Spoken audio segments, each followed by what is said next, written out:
नमस्कार, मैं पूजा बिहार टिक्स के बुलेटिन में आपका स्वागत है। आइए जानते हैं बिहार और देश दुनिया की महत्वपूर्ण खबरों के बारे में। पहले बिहार की सुर्खियां। नेपाल में भारी बारिश से उत्तर बिहार के कई जिलों में बाढ़ का खतरा। वाल्मीकि नगर बैराज से छोड़ा 2.8 लाख क्यूसेक पानी। सहरसा के नवहट्टा में फैला बाढ़ का पानी, ग्रामीण सुरक्षित स्थान की ओर निकल रहे। देश के शीर्ष 13 स्थानों के साथ पटना एम्स में सोमवार को 50 लोगों पर होगा कोरोना वैक्सीन का human trial. Rapid antigen kit से बिहार में अब मात्र 30 मिनट में हो जाएगी कोरोना संक्रमित की पहचान। अब किसानों को नहीं काटने पड़ेंगे प्रखंड और जिला के चक्कर। गिरिराज सिंह बोले, देश को विकसित राष्ट्रों की श्रेणी में लाना है तो कठोर जनसंख्या नियंत्रण कानून जरूरी। लालू प्रसाद ने नीतीश कुमार पर कसा तंज, कहा अस्पताल में सैंपल और गंगा में बह रही लाशें।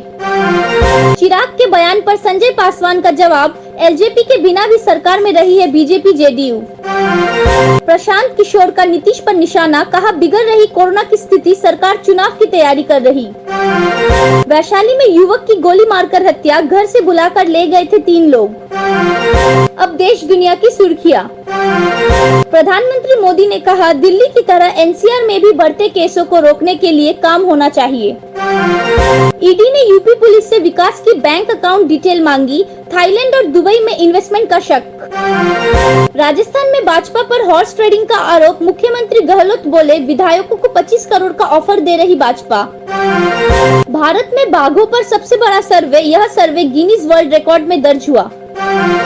लगातार 3 ओलंपिक में 100 मीटर रेस जीतने वाले उसैन बोल्ट ने कहा, कोच कहे तो ट्रैक पर वापसी करूंगा। अब खबरें विस्तार से। नेपाल में हो रही भारी बारिश के चलते उत्तर बिहार के कई जिलों में बाढ़ का खतरा मंडराने लगा है। वाल्मीकि नगर बैराज से 2.8 लाख क्यूसेक पानी छोड़ा गया है, जिसके चलते गंडक नदी के जलस्तर में वृद्धि हुई है। बगहा के दियारा इलाके में बाढ़ का पानी घुस गया है। शिवहर में भी बाढ़ का खतरा मंडराने लगा है। यहाँ बागमती नदी खतरे के निशान के ऊपर बह रही है। बागमती, कमला और गंडक के निचले इलाके में बसे लोगों को वहां से हटाया जाएगा। मुख्य सचिव दीपक कुमार ने सीमावर्ती जिलों के डीएम को हर स्थिति में राहत और बचाव के लिए पूरी तरह से तैयार रहने का आदेश दिया है। नेपाल जल ग्रहण क्षेत्र में भारी वर्षा के कारण कोसी नदी में शनिवार की सुबह से पानी बढ़ रहा है। कई गांव में बाढ़ का पानी फैल चुका है। दोपहर से नवहट्टा के कुछ गांव की स्थिति चिंताजनक हो गई है। लोग सुरक्षित स्थान की ओर जा रहे हैं। केदली के ग्रामीण प्रशांत कुमार ने बताया कि सुबह से पानी बढ़ रहा है, ग्रामीण सुरक्षित स्थान की ओर निकल रहे हैं। इधर सहरसा के जिला पदाधिकारी ने कहा कि प्रशासन ने पानी में फंसे लोगों के लिए नाव की व्यवस्था की है। पूर्वी तटबंध सुरक्षित है। कोरोना की रोकथाम के लिए देश के अलग अलग संस्थानों में कोरोना वैक्सीन का ट्रायल शुरू होना है। इसी कड़ी में सोमवार को पटना एम्स में भी ट्रायल किया जाएगा। एम्स में वैक्सीन आ चुका है। ट्रायल को लेकर डॉक्टरों व एक्सपर्ट की टीम बनाई गई है। इसकी तैयारी पिछले कई दिनों से चल रही है। डॉक्टरों व टीम को इसकी ट्रेनिंग भी दी गई है। खबरों की माने तो एम्स में करीब 50 स्वस्थ लोगों पर कोरोना वैक्सीन का ट्रायल किया जाएगा। आईसीएमआर और भारत बायोटेक की साझेदारी से तैयार इस वैक्सीन का जानवरों पर परीक्षण अब तक पूरी तरह से सफल रहा है।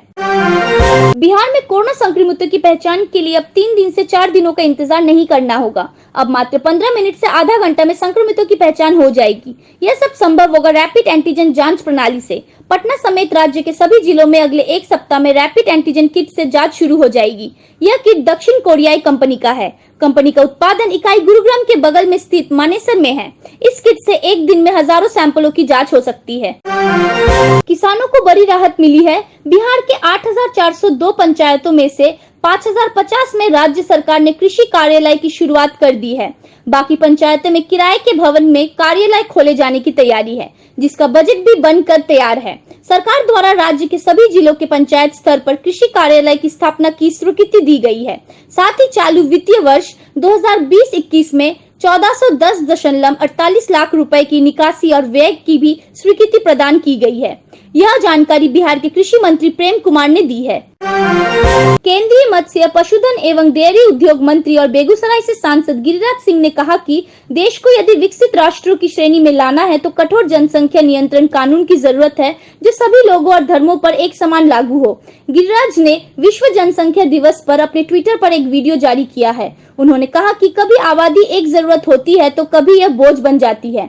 आज भारत के संदर्भ में जनसंख्या बढ़ोतरी विस्फोटक बन गई है। राजद प्रमुख लालू प्रसाद ने कोरोना को लेकर बिहार सरकार पर तंज कसा है। उन्होंने एक अस्पताल में मरीजों से लिए गए सैंपल का पानी में बहते एक तस्वीर को ट्विटर पर पोस्ट किया है। साथ ही तंज कसते हुए कहा कि अब तो सुशासन बाबू की जय बोल दीजिए। उन्होंने कहा कि 2 दिन से अस्पताल में पानी जमा है, अस्पताल के पानी में कोरोना सैंपल बह रहा है और गंगा में लाशें, लेकिन सरकार को चिंता नहीं है। इससे अच्छा और क्या सुशासन चाहिए। बिहार विधानसभा चुनाव को लेकर एलजेपी के अध्यक्ष चिराग पासवान द्वारा किए गए ट्वीट के बाद राज्य में राजनीतिक बयानबाजी का दौर शुरू हो गया है। भाजपा के विधान पार्षद संजय पासवान ने लोजपा पर हमला किया है। शनिवार को पत्रकारों से अनौपचारिक बातचीत में कहा कि ऐसा लग रहा है कि लोजपा नेता सत्ता में बने रहने के लिए नाटक कर रहे हैं। उनका यह रवैया सही नहीं है।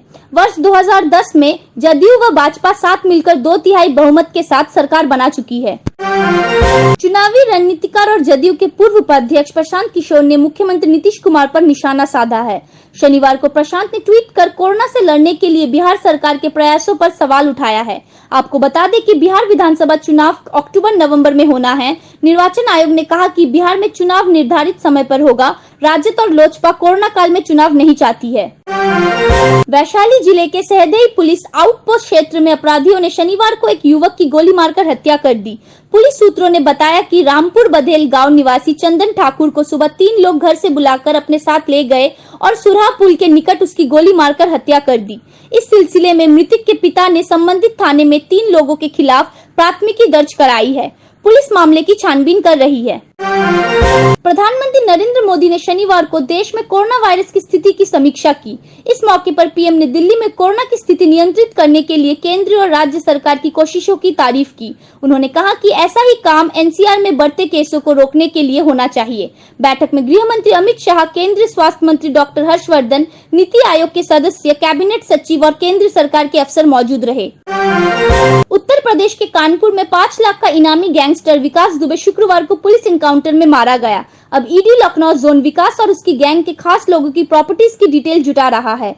विकास ने पिछले 3-4 साल में 10 से ज्यादा विदेश यात्राएं की। खबरों की माने तो जल्द ही ED prevention of money laundering act के तहत केस दर्ज कर सकती है। विकास और उसके गैंग से जुड़े लोगों की संपत्ति के मामलों की जांच कर सकती है। शक है कि विकास ने थाईलैंड और दुबई में भी इन्वेस्टमेंट किया है। राजस्थान के मुख्यमंत्री अशोक गहलोत ने भाजपा पर सरकार गिराने का आरोप लगाया है। उन्होंने प्रेस कॉन्फ्रेंस में कहा कि एक तरफ हम कोरोना से जिंदगी बचाने में लगे हैं, वहीं भाजपा सरकार गिराने में लगी है। गहलोत ने कहा कि भाजपा नेता सतीश पुनिया और राजेंद्र राठौड़ कांग्रेस विधायकों को एडवांस में 10 करोड़ दे रहे हैं, फिर 15 करोड़ देने की बात कह रहे हैं। इधर कांग्रेस विधायकों की खरीद फरोख्त के मामले में 3 निर्दलीय विधायकों को ओम प्रकाश हुड्डा, सुरेश टांक और खुशवीर सिंह के खिलाफ भ्रष्टाचार निरोधक ब्यूरो में शिकायत दर्ज की गई है।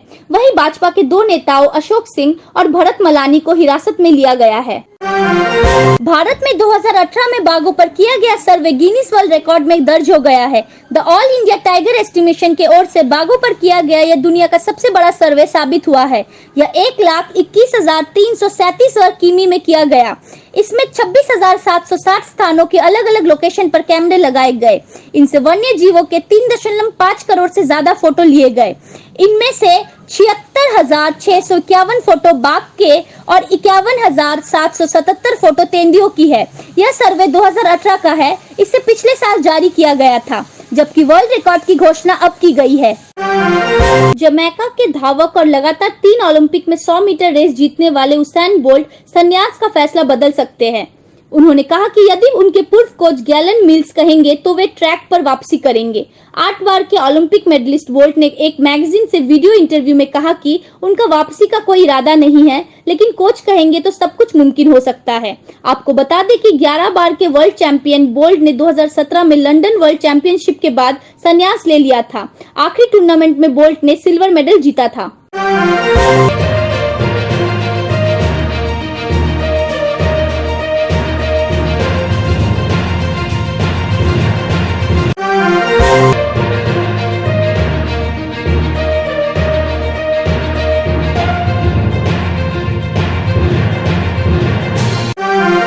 ऐसे ही महत्वपूर्ण खबरों को जानने के लिए देखते रहे बिहार टिक्स। अगर आपने हमारे चैनल को सब्सक्राइब नहीं किया है तो उसे सब्सक्राइब कर ले, उसे लाइक और शेयर भी जरूर करें। और हाँ, आप हमें फेसबुक, ट्विटर और इंस्टाग्राम पर भी फॉलो कर सकते हैं।